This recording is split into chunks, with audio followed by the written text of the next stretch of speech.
নিতে। তখনই পিঁপড়াটি পাথাটির ওপর উঠে বসল। আস্তে আস্তে সে নদীর কিনারায় চলে গেল।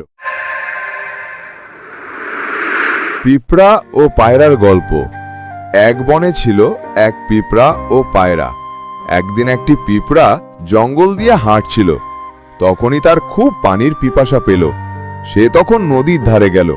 তখন নদীতে খুব ঢেউ ছিল। পিঁপড়াটি যখনই পানি খেতে চাইল, তখনই সে নদীর ঢেউয়ে পানিতে ভেসে গেল। সেই নদীর পাড়ে ছিল একটি বড় গাছ। সে গাছে থাকতো একটি পায়রা। পায়রাটি পিঁপড়াটিকে দেখতে পেল। তখন সে গাছ থেকে একটি পাথা ফেলে দিল পানিতে। তখনই পিঁপড়াটি পাথাটির ওপর উঠে বসল। আস্তে আস্তে সে নদীর কিনারায় চলে গেল। পিঁপড়াটি বেঁচে গেল। এভাবে পিঁপড়ে ও পায়রা অনেক ভালো বন্ধু হলো। এভাবে দিন কাটতে লাগলো।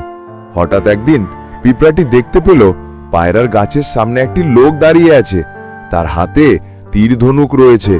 লোকটি পায়রাটিকে লক্ষ্য করে তীর ছুড়ল। তখনই পিঁপড়াটি লোকটির পায়ে কামড় দিয়ে দিল। লোকটি উহ উহ করতে লাগলো। তীর গাছের ডালে গিয়ে লাগলো। পায়রাটি বুঝতে পেরে উড়ে গেল। তার শিকারী চলে গেল। আর এভাবেই পিঁপড়ে আর পায়রা একে অপরকে সাহায্য করত। তারা একে অপরের খুব ভালো বন্ধু হয়ে থাকতে লাগলো।